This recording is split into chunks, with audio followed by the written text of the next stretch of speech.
Assalamu alaikum wa rahmatullah, j'espère que vous allez bien.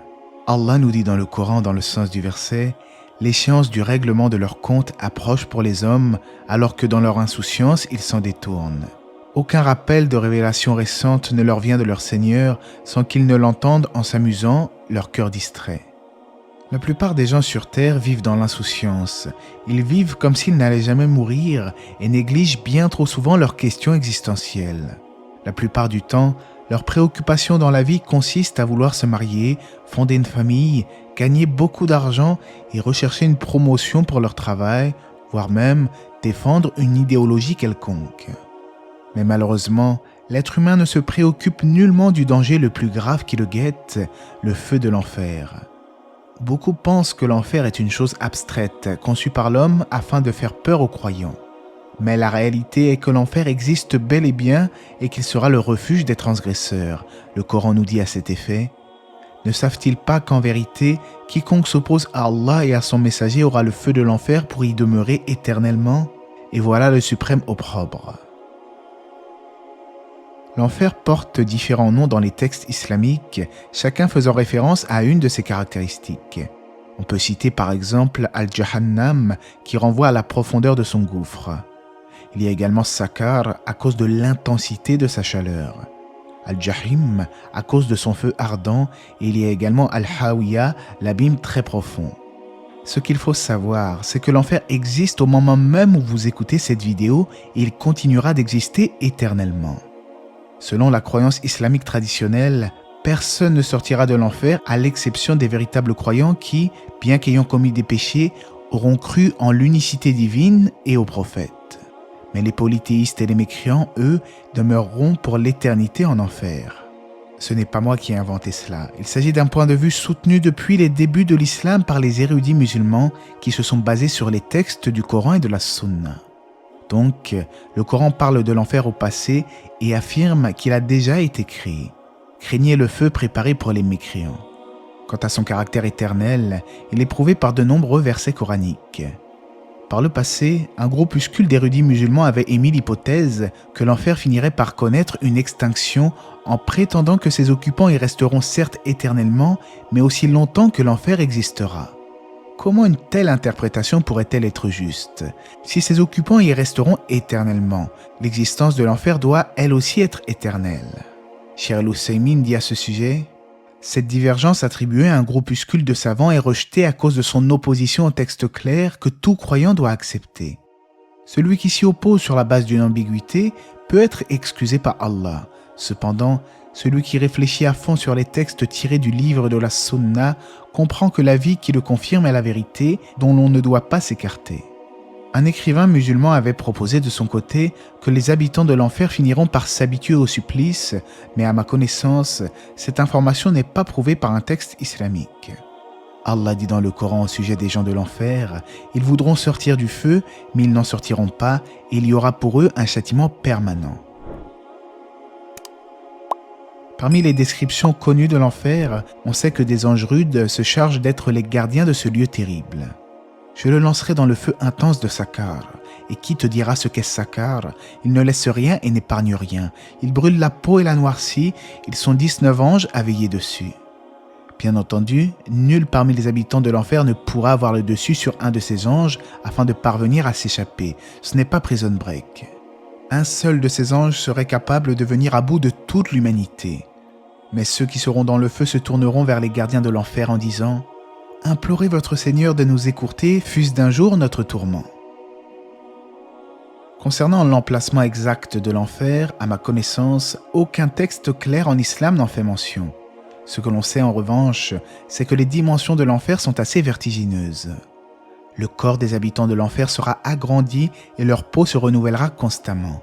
Le Coran nous dit « Chaque fois que leurs peaux auront été consumées, nous leur donnerons d'autres peaux en échange afin qu'ils goûtent au châtiment. » Comme le mentionnent certains hadiths, leurs molaires auront la taille de petites montagnes et la distance entre leurs épaules sera très grande. L'enfer accueillera tous les infidèles et les pécheurs que l'humanité n'ait connus du début des temps jusqu'à la fin des temps. Le jour où nous demanderons à l'enfer « Es-tu rempli ?» il répondra « Y en a-t-il encore ?» Aussi, au jour de la résurrection, un très grand nombre d'anges amèneront l'enfer, comme nous l'indique le hadith. Ce jour-là, l'enfer sera amené à l'aide de 70 000 cordes, chacune tenue par 70 000 anges. Il est bon de mentionner également que l'enfer est très profond et a plusieurs niveaux qui diffèrent en chaleur et en châtiment. Chacun est en fonction du degré d'incroyance et de péché de ceux qui s'y trouveront. Allah dit dans son noble livre, « Certes, les hypocrites seront au plus profond du feu de l'enfer. Plus le niveau est bas, plus la chaleur est intense. Comme les hypocrites subiront le pire châtiment, ils seront envoyés au plus bas niveau de l'enfer. » Certains hadiths évoquent notamment qu'une pierre jetée en enfer mettrait à peu près 70 ans à atteindre le fond. De plus, l'enfer est décrit comme ayant plusieurs portes à l'instar du paradis. Allah dit dans le Coran, « Et l'enfer sera sûrement leur demeure promise à tous. Il y a 7 portes, et chacune d'elles recevra sa part de damnés. Chaque porte accueillera un nombre prédestiné de damnés. Chacun entrera en enfer en fonction de ses actions et se verra assigné un niveau en conséquence. Lorsque les mécréants seront amenés en enfer, ces portes s'ouvriront, ils y entreront alors et y resteront à jamais. Entrez, leur dira-t-on, par les portes de l'enfer pour y demeurer éternellement. Quelle horrible demeure ultime que celle des arrogants. Conséquemment, le feu se refermera sur eux. Certains pieux anciens étaient saisis de crainte lorsqu'ils passaient devant un four, car cela leur rappelait le supplice de l'enfer. En effet, l'enfer est un lieu de damnation terrible, dont le combustible est alimenté par des hommes et des pierres, comme nous l'indique le Coran. Ô vous qui croyez, préservez-vous ainsi que vos familles d'un feu dont le combustible est composé d'hommes et de pierres. Ceux qui n'ont pas cru en Allah seront plongés en enfer et on leur taillera des vêtements de feu. Sur leur tête sera alors versé un liquide bouillant. Il leur sera versé sur la tête, en enfer, un liquide bouillant qui fera fondre leurs entrailles et leur peau. La chaleur intense de l'enfer, de même que la nourriture et les breuvages préparés pour ses habitants, sont relatés dans différentes sources islamiques. Le Coran nous dit « Et les gens de la gauche, qui sont les gens de la gauche ? Ils seront au milieu d'un souffle brûlant et d'une eau bouillante, à l'ombre d'une fumée noire, ni douce ni rafraîchissante. » Vous l'avez compris, en enfer, pas de climatisation, pas de ventilateur. Tout ce que les gens utilisaient pour se rafraîchir en ce monde, l'air, l'eau, l'ombre, ne servira nullement en enfer. L'air de l'enfer sera en fait un vent chaud et l'eau sera de l'eau bouillante. L'ombre ne sera ni réconfortante ni rafraîchissante, ce sera l'ombre d'une fumée noire. Le feu de l'enfer consume tout et n'épargne rien sur son passage. Il brûle la peau jusqu'aux os et fait fondre les entrailles. Certains pourraient alors penser que le châtiment finira par s'atténuer avec le temps, mais au contraire, le Coran nous informe qu'Allah ne fera qu'accroître leurs tourments. Mais il dit également, leur châtiment ne sera pas allégé et ils ne seront point secourus. On pourrait se demander alors si les hôtes de l'enfer se nourriront. Eh bien oui, mais leur nourriture sera très spéciale. Le Coran nous dit, il n'y aura d'autre nourriture pour eux que des fruits épineux et amers qui n'engraissent pas et n'apaisent pas la faim. Cette nourriture ne sera ni consistante ni bonne au goût. Elle ne servira que de châtiment supplémentaire aux gens de l'enfer. Dans d'autres passages, Allah décrit l'arbre de Zaqqum, spécifique à l'enfer et produisant une nourriture destinée aux pécheurs. C'est un arbre répugnant dont les racines sont profondément enfoncées au fond de l'enfer et dont les branches s'étendent dans toutes les directions. Ces fruits affreux sont semblables à des têtes de diable. Certes, l'arbre de Zaqqum sera la nourriture du pécheur, comme du laiton en fusion, il bouillonnera dans leur ventre comme de l'eau surchauffée. Les gens de l'enfer seront si affamés qu'ils mangeront de l'arbre dégoûtant de Zaqqum. Lorsqu'ils s'en empliront le ventre, cela produira un bruit semblable à de l'huile bouillonnante, provoquant chez eux de terribles souffrances. Ils se précipiteront alors pour boire, mais ne trouveront qu'une eau bouillante. Ils en boiront comme en boit un chameau assoiffé, mais ils ne seront jamais désaltérés, l'eau bouillante leur déchirera les entrailles. Les hadiths nous apprennent que si une seule goutte de l'arbre de Zaqqum atterrissait en ce bas monde, les habitants de la terre et tous leurs moyens de subsistance seraient anéantis.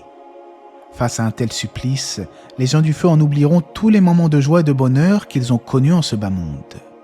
Le prophète alayhi salatu wassalam nous dit en ce sens, « Celui qui aura le plus vécu dans l'aisance dans la vie d'ici-bas sera amené, au jour de la résurrection, on le plongera dans l'enfer et on lui demandera « Ô fils d'Adam, n'as-tu jamais connu de plaisir au cours de ta vie terrestre ?»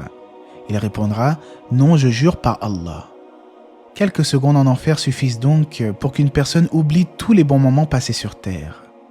Le feu encerclera de toutes parts les infidèles, tout comme leurs péchés auparavant les enveloppait comme un drap enroulé autour de leur corps.